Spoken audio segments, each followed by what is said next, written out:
तर नमस्कार मित्रांनो, आपलं सर्वांचं स्वागत आहे मामांच्या गप्पा या कार्यक्रमामध्ये. तर आपण आज मामांच्या गप्पा ऐकूया, मामांना नमस्कार. काही प्रश्न करूया. त्यात मामांचे अचूकदार उत्तर ही जनतेला तर खूपच आवडते, तुम्हाला पण माहिती. तर मग चला मामा,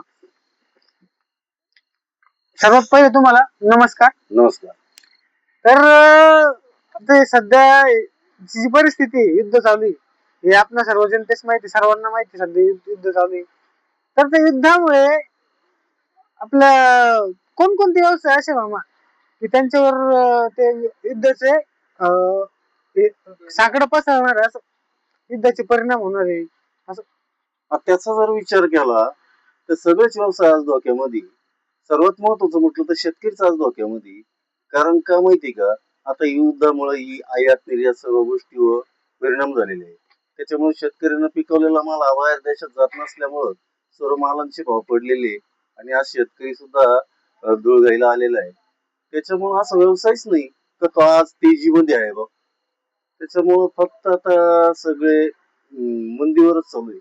आणि हे जे आपलं हे असे मोठे हॉटेल्स ठीक आहे बाबा, ते चूल ऍडजस्ट करून ते बनवता वगैरे, पण जे छोटे मोठे व्यवसाय आहे, जसे नाश्ता सेंटर झाले, कोणी वडा सेंटर झाले, त्यांचं काय बाबा?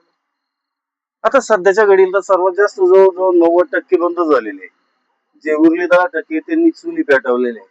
आज कंडिशन अशी झाली की मार्केटमध्ये चुली मिळणं आणि शेगड्या सुद्धा मिळून नाही राहिल्या. ते इंडक्शन कुकरची पण मागणी वाढली सध्या. ते ऑनलाईन साईटवर पण ते म्हणजे ओव्हर झाले बाबा ऑर्डर असं दाखवतं. खरी गोष्ट आहे ना, आज संपूर्ण देशामध्ये तीच परिस्थिती ना.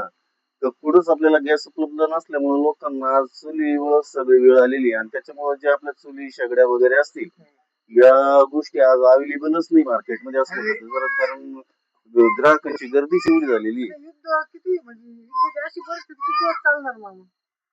सध्याच्या परिस्थितीत तरी कोणी सांगू शकत नाही पुढे काय होईल ते. याचे परिणाम आपल्या देशावर एवढे येतील असं वाटलं नव्हतं मामा. याची परिणाम आपल्या देशावर म्हटल्यापेक्षा याची